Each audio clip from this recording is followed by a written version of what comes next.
पहिल्यांदा सर्वांना गुढीपाडव्याच्या तसेच नूतन मराठी वर्षाच्या खूप खूप शुभेच्छा। गुढीपाडव्यासाठी असा लांबलचक आणि सरळ असणारा चिवा अमावस्येच्या अगोदरच तोडून ठेवलेला। गुढीला सजवायची म्हटल्यावर अशा माळा पण बनवलेल्या। पहिल्यांदा काठी पाण्याने स्वच्छ धुवून घेतली, त्यानंतर शेंड्याला एक कापड जाम बांधून घेतलं, मग पितळेच्या तांब्याला 5 ठिकाणी हळदी कुंकू पण लावून घेतलं। तांब्यासाठी केलेली फुलांची माळ ती पण बांधून घेतली।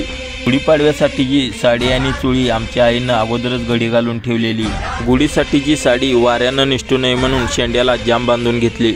बर, तुमच्याकडे गुढी कशी उभारतात ते मला कमेंटमध्ये नक्की सांगा। आता महत्त्वाचं काम म्हणजे तांब्याच्या आत साडी आणि चुळी घट्ट आणि फिट्ट बसवायला लागतात, ते पण पूर्ण केलं। मग तांब्या पण गुढीला जाम बांधून घेतला। शेवटला गुढीला साखरेच्या तसेच फुलांच्या माळा पण बांधून घेतल्या। गुढी काय एकट्या दुकट्यानं उभारायची नाही, त्यासाठी दोघा तिघांनी असा हात लावायला लागतोय। अशा तऱ्हेने मोठ्या उत्साहात आमची गुढी उभारली होती। रांगोळी राहिलेली ती पण काढली।